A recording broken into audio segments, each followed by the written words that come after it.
Hello friends, Sharan updates YouTube ಚಾನಲ್ಗೆ ಸ್ವಾಗತ. ಇವತ್ತು ನಾನು ಈ ವಿಡಿಯೋದಲ್ಲಿ ರಾಮಾಯಣದ ಬಗ್ಗೆ ನಿಮಗೆ ಎಕ್ಸ್ಪ್ಲೇನ್ ಮಾಡ್ತೀನಿ. ಆಲ್ಮೋಸ್ಟ್ ರಾಮಾಯಣದ 3 ಚಾಪ್ಟರ್ಸನ್ನು ನಿಮಗೆ ಈ ವಿಡಿಯೋದಲ್ಲಿ ಎಕ್ಸ್ಪ್ಲೇನ್ ಮಾಡ್ತೀನಿ. ಐ ಹೋಪ್ ನಿಮಗೆ ಈ ವಿಡಿಯೋ ಇಷ್ಟ ಆಗುತ್ತೆ ಅಂತೇಳಿ ಅಂದ್ಕೊಂಡಿದ್ದೀನಿ. So let's begin the video. Rama ಮಾನವ ಜನ್ಮವನ್ನು ತಾಳೋದಕ್ಕೆ ಒಂದು ಕಾರಣ ಇದೆ. ಒಂದು ದಿನ ಬ್ರಹ್ಮ ಮಾನಸ ಪುತ್ರರಾದಂತಹ ಸನಕ ಸನಾನಂದರು ವಿಷ್ಣುವನ್ನು ನೋಡೋದಕ್ಕೆ ಅಂತೇಳಿ ವೈಕುಂಠಕ್ಕೆ ಬರ್ತಾರೆ. ಆದರೆ ವೈಕುಂಠದ ದ್ವಾರಪಾಲಕರಾದಂತಹ ಜಯ ವಿಜಯರು ಈ 4 ಜನ ಋಷಿಮುನಿಗಳನ್ನು ವಿಷ್ಣುವನ್ನು ನೋಡೋದಕ್ಕೆ ವೈಕುಂಠದ ಒಳಗಡೆಗೆ ಬಿಡೋದಿಲ್ಲ. ಇದರಿಂದ ಕೋಪಗೊಂಡಂತಹ ಈ ಋಷಿಮುನಿಗಳು ದ್ವಾರಪಾಲಕರಾದಂತಹ ಜಯ ವಿಜಯರಿಗೆ ನೀವು ಭೂಲೋಕದಲ್ಲಿ ರಾಕ್ಷಸರಾಗಿ ಜನ್ಮವನ್ನು ಪಡೀರಿ ಅಂತೇಳಿ ಅವರಿಗೆ ಶಾಪವನ್ನು ಕೊಟ್ಬಿಡ್ತಾರೆ. ಈ ಜಯ ವಿಜಯರೇ ತ್ರೇತಾಯುಗದಲ್ಲಿ ರಾವಣ ಕುಂಭಕರ್ಣರಾಗಿ ಭೂಲೋಕದಲ್ಲಿ ಜನ್ಮವನ್ನು ಪಡೀತಾರೆ. ಈ ಇಬ್ಬರು ದ್ವಾರಪಾಲಕರಾದಂತಹ ಜಯ ವಿಜಯರ ಶಾಪ ವಿಮೋಚನೆಗಂತೇಳಿನೇ ಶ್ರೀ ಮಹಾವಿಷ್ಣುವು ತ್ರೇತಾಯುಗದಲ್ಲಿ ಭೂಮಿಯ ಮೇಲೆ ಅವತಾರ ಎತ್ತುತ್ತಾನೆ. ಅದೇ ರಾಮ ಅವತಾರ. ರಾಮ ಕೋಸಲ ದೇಶದ ಅಯೋಧ್ಯ ಪಟ್ಟಣದಲ್ಲಿ ದಶರಥ ಮಹಾರಾಜ ಹಾಗೂ ಕೌಸಲ್ಯೆಯ ಪುತ್ರನಾಗಿ ಜನಿಸ್ತಾನೆ ಮತ್ತು ಲಕ್ಷ್ಮಣ ಸುಮಿತ್ರೆಯ ಮಗನಾಗಿ ಜನಿಸ್ತಾನೆ. ರಾಮ ಲಕ್ಷ್ಮಣರಿಬ್ಬರು ತುಂಬ ಪ್ರೊಆಕ್ಟಿವ್ ಮತ್ತು ಧೈರ್ಯ ವ್ಯಕ್ತಿಗಳಾಗಿರ್ತಾರೆ. ರಾಮ ಲಕ್ಷ್ಮಣರಿಬ್ಬರು ಚಿಕ್ಕವರು ಇರಬೇಕಾದ್ರೆ ಅವರಿಗೆ ಒಂದು ಜವಾಬ್ದಾರಿ ಅನ್ನೋದು ಬರುತ್ತೆ.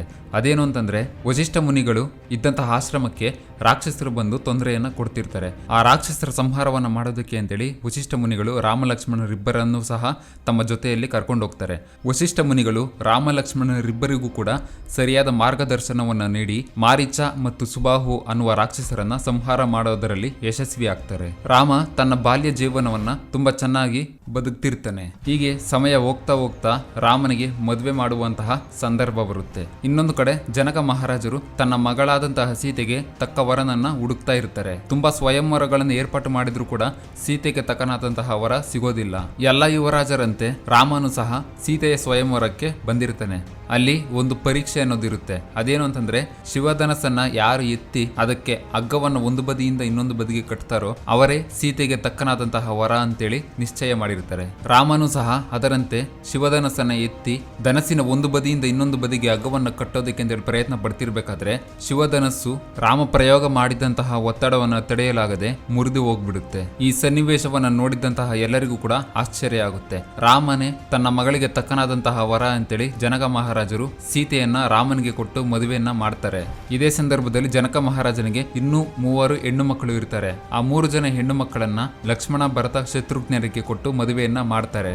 ರಾಮನ ಜೀವನದಲ್ಲಿ ಎಲ್ಲವೂ ಕೂಡ ಚೆನ್ನಾಗಿ ನಡೀತಾ ಇರುತ್ತೆ. ಒಳ್ಳೆ ಹೆಂಡತಿ ಸಿಕ್ಕಿದ್ಲು, ತನ್ನನ್ನು ಪ್ರೀತಿಸುವಂತಹ ಜನ ಇದ್ರು, ಜೊತೆಗೆ ಯುವರಾಜಕುಮಾರ ಸಹ ಆಗಿದ್ದ. ರಾಮನ ತಂದೆಯಾದಂತಹ ದಶರಥ ಮಹಾರಾಜರಿಗೆ ಈ ಸಂದರ್ಭದಲ್ಲಿ ಒಂದು ಯೋಚನೆ ಬರುತ್ತೆ. ಅದೇನು ಅಂತಂದ್ರೆ, ರಾಮನನ್ನ ರಾಜನಾಗಿ ಪಟ್ಟಾಭಿಷೇಕ ಮಾಡಬೇಕು ಅಂತೇಳಿ. ಇದರ ಬಗ್ಗೆ ದಶರಥ ಮಹಾರಾಜ ಎಲ್ಲ ಮಾತುಕತೆಗಳನ್ನು ಸಹ ನಡೆಸಿ ಪಟ್ಟಾಭಿಷೇಕಕ್ಕೆ ಎಲ್ಲಾ ಏರ್ಪಾಟುಗಳನ್ನು ಸಹ ಮಾಡ್ತಿರ್ತಾರೆ. ಒಬ್ರು ಉದ್ಧಾರ ಆಗ್ತಿರ್ತಾರೆ ಅಂತಂದ್ರೆ ಸಪೋರ್ಟ್ ಮಾಡೋ ಜನನು ಇರ್ಬೋದು, ಹಾಗೆ ಮನಸ್ಸಲ್ಲಿ ಅಸೂಯೆಯನ್ನು ತುಂಬಿಕೊಂಡಿರುವಂತಹ ಜನ ಕೂಡ ಇರ್ತಾರೆ. ಅದೇ ತರ ರಾಮನ ಜೀವನದಲ್ಲಿಯೂ ಸಹ ಆಯಿತು.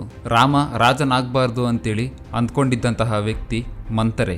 ರಾಮ ಚಿಕ್ಕವನಿರ್ಬೇಕಾದ್ರೆ ಮಂಥರೆಯ ಗೂನು ಬೆನ್ನಿಗೆ ಕೆಸರಿನ ಬಾಣದಿಂದ ಹೊಡೆದಿರ್ತಾನೆ. ಅದರಿಂದ ಮಂಥರೆಯ ಗೂನು ಬೆನ್ನು ಕೆಸರಾಗುತ್ತೆ. ಇದರಿಂದ ಆಕೆಗೆ ಅವಮಾನ ಆಗುತ್ತೆ. ಇದನ್ನೇ ಮನಸ್ಸಲ್ಲಿ ಇಟ್ಕೊಂಡು ಮಂಥರೆ ರಾಮನ ಪಟ್ಟಾಭಿಷೇಕವನ್ನು ನಿಲ್ಲಿಸಬೇಕು ಅಂತೇಳಿ ಅಂದ್ಕೊಂಡಿದ್ದಾಳೆ ಅಂತೇಳಿ ಕೆಲವರು ಹೇಳ್ತಾರೆ. ಒಟ್ನಲ್ಲಿ ಮಂಥರೆ ಏನಾದರೂ ಮಾಡಿ ರಾಮನ ಪಟ್ಟಾಭಿಷೇಕವನ್ನು ನಿಲ್ಲಿಸಬೇಕು ಅಂತೇಳಿ ಅಂದ್ಕೊಳ್ತಾಳೆ. ಇದಕ್ಕೋಸ್ಕರ ಮಂಥರೆ ದಶರಥ ಮಹಾರಾಜನ ಮತ್ತೋರ್ವ ಪತ್ನಿಯಾದಂತಹ ಕೈಕೇಯಿ ಬಳಿ ಹೋಗ್ತಾಳೆ. ಮೊದಲು ಕೈಕೇಯಿಗೂ ಕೂಡ ರಾಮ ರಾಜನಾಗ್ತಿದ್ದಂತಹ ಸುದ್ದಿ ತುಂಬಾ ಸಂತೋಷವನ್ನ ತಂದಿರುತ್ತೆ. ಆದ್ರೆ ಯಾವಾಗ ಮಂಥರೆ ಹೋಗ್ಬಿಟ್ಟು ಕೆಲವೊಂದಷ್ಟು ವಿಷಯಗಳನ್ನ ಹೇಳ್ತಾಳೋ ಆಗ ಕೈಕೇಯಿಗೂ ಕೂಡ ರಾಮ ರಾಜನಾಗೋದು ಇಷ್ಟ ಆಗೋದಿಲ್ಲ. ಮಂಥರೆ ಕೈಕೇಯಿಯ ಬಳಿ ಹೋಗಿ ಹೇಳ್ತಾಳೆ, ರಾಮ ಏನಾದ್ರು ರಾಜ ಆದ ಅಂತಂದ್ರೆ ನಿನಗೇನೆ ತೊಂದರೆ ಆಗುತ್ತೆ. ಯಾಕೆಂತಂದ್ರೆ ರಾಮ ರಾಜ ಆದ ಅಂತಂದ್ರೆ ರಾಮನ ತಾಯಿಯಾದಂತಹ ಕೌಸಲ್ಯಗೆ ನೀನು ದಾಸಿ ಆಗ್ಬೇಕಾಗುತ್ತೆ.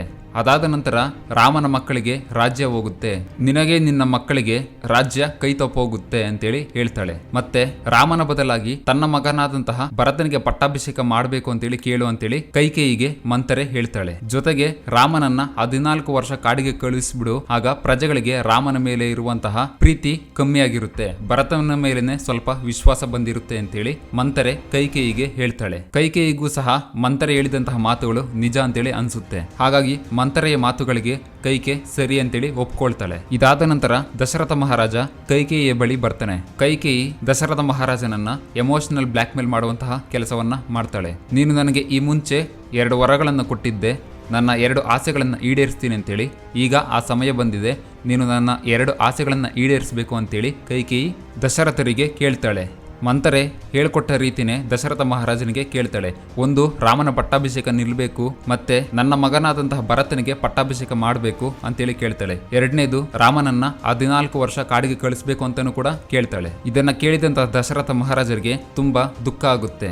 ರಾಣಿ ಕೈಕೇಯಿಗೆ ಬಹಳ ಬುದ್ಧಿವಾದ ಹೇಳಿ ಆಕೆಯ ಮನಸ್ಸನ್ನು ಬದಲಾಯಿಸುವಂತಹ ಪ್ರಯತ್ನವನ್ನ ಮಾಡ್ತಾನೆ. ಆದ್ರೆ ಕೈಕೇಯಿ ಯಾವುದಕ್ಕೂ ಕೂಡ ಒಪ್ಕೊಳ್ಳೋದೇ ಇಲ್ಲ.